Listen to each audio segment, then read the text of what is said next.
Mehman bəy, cadudan özümüzü necə qoruyaq? Mən bu barədə danışmaq istəyirəm ki, cadu var.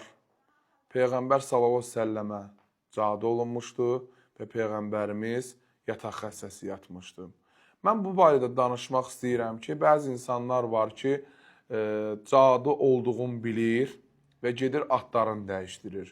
Halbuki daha bunu bilmirlər ki, insanın saçına, paltarına, naskısına, hətta belə, saçla belə insana cadu etmək mümkündür. Və mən bu barədə demək istəyirəm ki, əgər bir insan adını dəyişirsə, o günaha batır.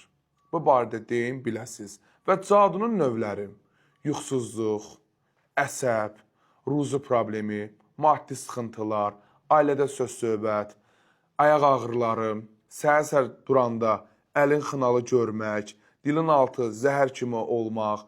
Mən sizə açıq deyim ki, cadu oyuncaq deyil. Bəzi insanlar fikirləşər ki, cadu mı? Biri deyir ki, mənə cadu batmır. Sənə cadu batmır, gətir şəkilimi gör sənə necə cadu batır. Mən bu barədə deyim ki, bəzi insanlar var ki, qapılarında cadu tapır. Halbuki yandırırlar onu, mundarlayırlar. Mən bu barədə deyim ki, əgər hər hansısa bir cadunu mundarlayanda, o cadu daha da qaçır, daha da artır. Və mən bu barədə demək istəyirəm ki, mən çox görmüşəm cadular dənizdə atırlar, dənizə atılan cadular çoxdur. Dil-ağız bağlamaq üçün cadu edənlər var, ailə dağıtmaq üçün cadu edənlər var. Deyim ki, cadu adi bir şey deyil. Adicə belə insanın çayına, yeməyinə, kofesinə belə dua oxuyub insanın yolunu bağlayarlar. Halbuki biz dəfələrlə görmüşük ki, bəzi düşmənçiyə gələn insanlar gətirirlər insanların qapılarına cadu tökürlər, əməl tökürlər. Və cadu nəticəsində insanların yolu bağlanılır, insanın ruzi yolu bağlanılır. Bəzi insanlar deyir ki, ruzunu verən Allahdır. Təbii ki, ruzunu verən Allahdır. Ancaq insanlar var ki, edirlər. Və yaxud bir insanın yolunu bağlayırlar. Cadu vasitəsilə bir insanı insana bağlamaq mümkündür. Kişi və qadın bir-birinə bağlamaq mümkündür. Kişini hətta belə bağlatdırmaq mümkündür. Bunu deyim biləsiniz. Cadu adi bir şey deyil.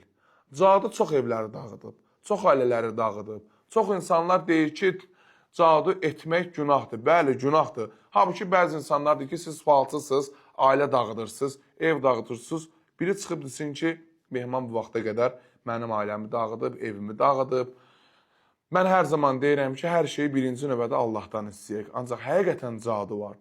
Qəbirstanlıqlarda çox cadular çıxarmışam mən. İnsanın hətta belə ölümünə. İnsan var ki, mən maşınlardan çox vaxt cadu tapıram və yaxud maşınlara olunur. İnsan var ki, özünə olunmur. Məsələn, durub səhər-səhər görür ki, maşınında su tökürlər, qapıların ağzına su tökürlər və yaxud qurd yağıyla insana cadu edirlər.